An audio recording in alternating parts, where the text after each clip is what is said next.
Link down below as always to credit where I'm getting my information from. You're going to want to do Breaking the Siege of Kvatch before level 10, because something wild happens afterwards in which the scaling of enemies and the enemy types drastically ramp up, making it nearly impossible for you and or your allies to survive the ordeal.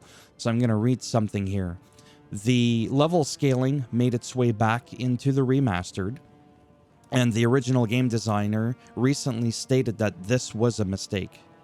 No, the mistake was not allowing for there to be a toggle option like in The Witcher 3 and other games, but I've already commented on that before. So basically, loot acquired is tied to the level of your character at the point you acquire it. Similarly, enemies will spawn according to your level. However, because this is just so well said, I'm just going to actually plagiarize this article and just narrate it quickly for you. Breaking the Siege of Kvatch is the 4th main quest and tasks you with defending the city of Kvatch against the Daedric hordes. It involves going through an Oblivion gate where you'll face off against multiple high-level enemies. Once you've done that and closed the Oblivion gate, you have to clear out the Daedric invasion in the main plaza of Kvatch itself. If you waited too long and leveled up a lot, you'll find that a lot of your helping friends are quickly being killed off because the enemies you're facing are extremely difficult. Due to Oblivion's level scaling system, the higher level you are, the tougher those enemies will be. At higher levels, Kvatch will also throw every variety of Daedra at you, rather than easy-to-kill scamps. You might encounter a room full of Daedroth, the strong crocodile-headed bipedal Daedra, Daedric princes, and other monstrosities. Breaking the Siege of Kvatch leads into the battle for Castle Kvatch, should you take it on. Here you battle to retake the town's castle, defeating the Daedra along the way. Like Breaking the Siege of Kvatch, level scaling can be a real problem, as you could see down below. Enter helpful Oblivion veterans who are recommending players to take on Kvatch before they hit level 10.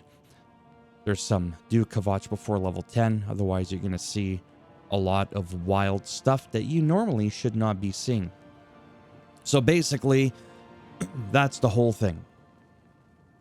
Like, some people have been trying it at even like level 15, 20.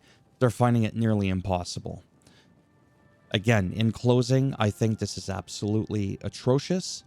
I personally, in RPGs, go against the grain, and I love level scaling. What I don't like is when that's the only option. By default, there should be none. However, I myself love the idea of being able to go through the world of Oblivion or Skyrim, or any other game that's open world for that matter, and everything is a challenge. I always go back to The Witcher 3. If you put that bitch on Death March with level scaling, a regular hound dog that you're going to come across on a path that you would normally just look at and it would keel over and die, could literally munch on your sack and you'll just drop dead. If you're not careful, is what I'm saying. Like, they can hit really hard. You could really tailor that experience the way you want. Same thing with Assassin's Creed Valhalla.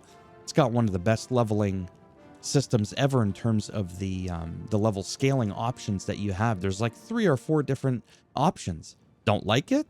Don't turn it on. Just leave it as is, right?